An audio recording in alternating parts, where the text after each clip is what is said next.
Kembali lagi di Suara Rabuan, Suara Perubahan. Nah, Pak Bang Mardhani, ini kan tadi ya tadi Abang bilang tadi itu sesulit itu melaporkan kejanggalan atau kecurangan pemilu kepada Bawaslu karena memang kita harus punya bukti-bukti dan segala macam. Kira-kira apa yang bisa kami masyarakat lakukan ketika nanti menyambut pemilu 2024 kalau kami menemukan kecurangan di TPS-TPS kami? Agar kita juga tidak skeptis begitu betul, ya kepada lembaga penyelenggara pemilu, ajakan kepada masyarakat. Kita semua perlu tahu big fish-nya yang mana, ikan besarnya yang mana. Jangan nyari ikan teri ya, kesalahan-kesalahan kecil itu kecil. Big fish itu, ikan besar itu biasanya dilakukan mereka yang punya kuasa, mereka yang punya uang, mereka yang punya sumber daya. Contoh tadi kenapa para istri bupati, anak bupati, banyak yang jadi karena memang penggunaan masif kekuasaannya bisa gitu loh. Tapi kalau di kota nggak bisa. Nah sehingga pandangan saya yang kecil lepas dulu aja. Tapi perhatiin yang big fish ini. Presiden, menteri, gubernur, bupati, wali kota, para kepala dinas. Wah itu yang dipantengin. Tadi saya terima tuh ada baliho dari calon capres yang belum ditetapkan tapi menggunakan minta maaf BUMN punya truk-truknya gitu loh. Wah, saya dapat. Nanti kalau mau ditayangin boleh. Nah itu kan nggak mungkin BUMN itu melakukan itu kecuali ada perintah. Nah, betul. Itu big fish-nya dulu. Nah teman-teman pokoknya sekarang jadikan HP itu senjata. Ada yang kayak gitu saya upload, ada yang kayak itu upload gitu loh. Karena itu kalau bentuknya video, nah walaupun hati-hati dengan video yang tidak jelas karena artificial intelligence itu Abdur bisa bahasa Swahili tuh kalau dituin tuh loh.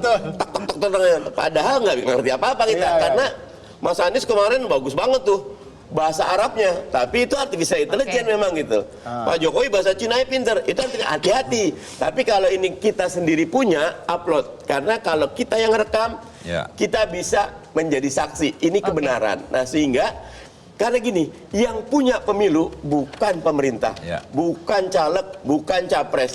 Yang punya pemilu itu rakyat. Kalau rakyat mau pemilunya berkualitas dan bersih, rakyat yang harus sama-sama jagain. Jadi rakyat berdaya, jangan takut. Pokoknya rekam aja, rekam. Oke. Gimana mungkin Bang Kia ingin menambahkan bagaimana supaya kita ini bisa mengawal pemilu untuk jurdil? Ya, saya setuju tadi apa yang dikemukakan Bang Mardhani. Yang utama adalah soal big fish. Tapi pada proses nanti hari H khususnya, saya kira masyarakat silakan berbondong-bondong ini demi mempertaruhkan nasib masa depan kita semua. Ya kan? Jangan pernah takut dengan ancaman, dengan teror, ya kan? Gunakan teknologi hari ini untuk mengawasi di TPS. Bahkan bukan cuma sekedar penghitungan di TPS.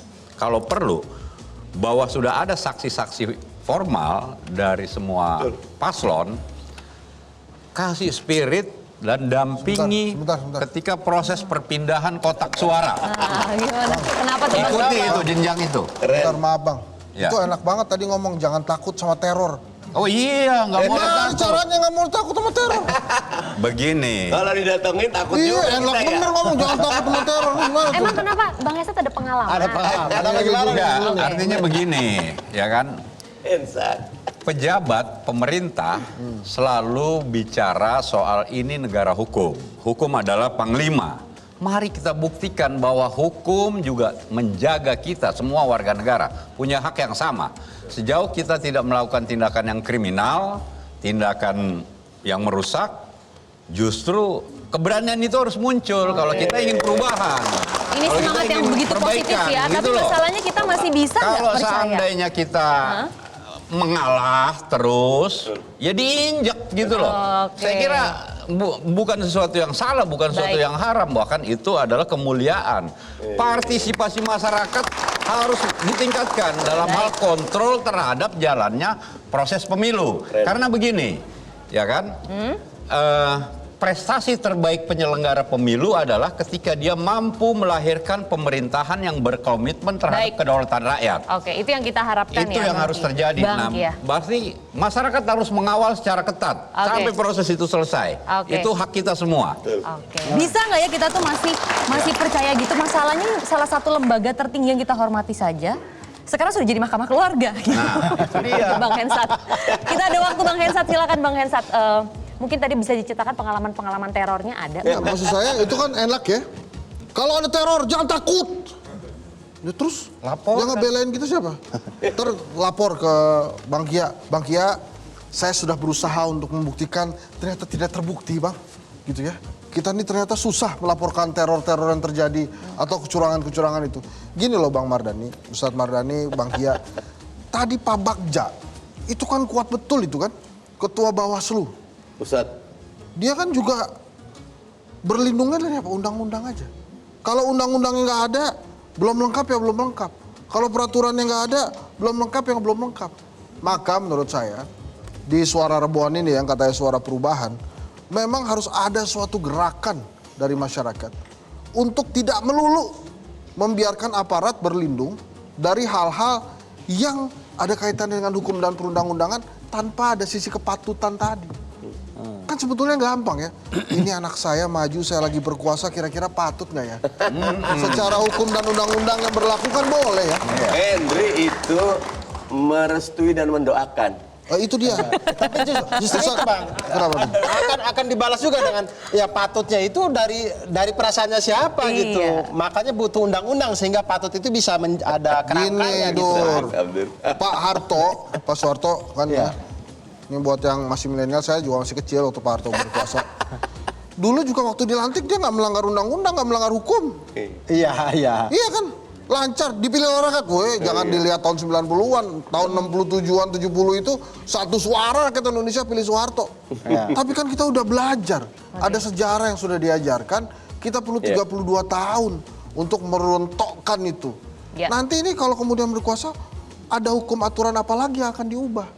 Jadi ini bukannya gue curiga ya, bukannya saya curiga nih, Oke. tapi saya curiga nih, gitu ya. Saya curiga gitu ya. Sehingga apa tadi sudah disampaikan, rakyat harus menjaga ini. Tapi menurut saya, rakyat juga harus menjaga rakyat yang lain. Betul. Sehingga kalau ada yang melaporkan kecurangan, dibantuin. Itu dia Gitu loh. kuncinya. Saling menjaga ya. Saling menjaga. Saling menjaga, rakyat bantu rakyat, pilih rakyat. Nah. Baik. Jelajahi cara baru mendapatkan informasi. Download Metro TV Extend sekarang.